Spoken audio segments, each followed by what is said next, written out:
রাখি পালন করতে আমরা এখন রাত্রির বেলা 8:30টার সময় বেরিয়েছি।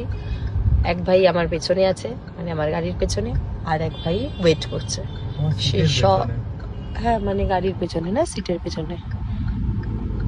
হ্যাঁ, যেখানেই যাচ্ছি এত জ্যাম, এত জ্যাম। দিদি ওই বক্সে আমার ফোনটা আছে, একটু দাও না। এখানে নিচটা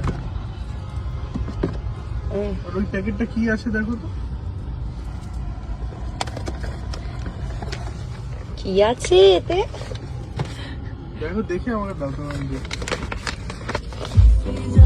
তুমি ভিডিও বানাও।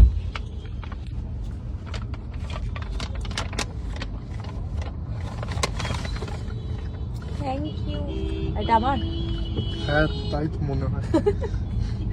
Thank you. ফাইনাল ডিনার করতে চলে এসেছি। চায়না টাউনের তালের বড়া খাচ্ছে, দেখুন কিভাবে। কেমন এখন ঘুটিটা দেখা দর্শককে। চায়না টাউনে তালের বড়া কেমন বানিয়েছে? ভালো বানিয়েছে? এই একটা ভাই, এই আর একটা ভাই, এই আর একটা ভাই ভাই না। খাবার দাবার এসে গেছে, আমরা আস্তে আস্তে খাওয়া দাওয়া স্টার্ট করছি। যদিও আসেনি কিছু, একটা চিংড়ির পাপড় এসছে শুধু। ছাদে সাবুর পাপড় ছিল, নিচে নিয়ে এসেছি, ছাদে রোদ্দুরে দিয়ে সবাইকে খাওয়াচ্ছি। এই যে খুব ভালো টেস্ট হয়েছে। রান্নার কেমন, নুন ঝাল মিষ্টি সব ঠিক আছে? আমি এমনি ভালো রান্না করি, কিন্তু আমি সবাইকে অনেক, আমার ভাই তো অনেক লোকজন এসেছে। আমাদের ভালোই খেয়াল লেগেছে। আমি ভালো রান্না বান্না করি, কিন্তু আসলে সবাইকে জানাই না, যদি সবাই চলে আসে তাই আর কি। আজকে জায়গা দিতে পারি না, সবাইকে খাইয়ে দাইয়ে আজ রাখির জন্য সমস্ত ভাই বোনকে ডেকেছি। চাইনিজ দোকানে এসেছি, চাইনিজ হবে না কখনো।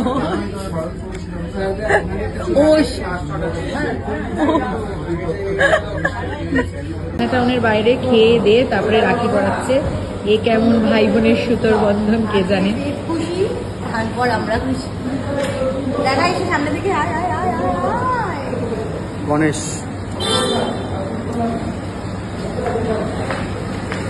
ধন্যবাদ, ধন্যবাদ। ভালো থাক, ঠিক আছে একেবারে।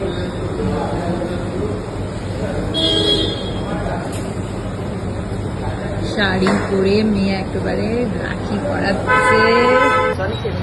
সাজা গোজা সব বেরিয়ে গেছে, চলে এসছে। আমরাও এখানে রেডি, সবাই তো যার বাড়ি চলে যাবো। আবার সামনের বছর আবার হবে, আজকে বছর আবার হবে, আবার দুর্গাপুজো আসছে। বাই।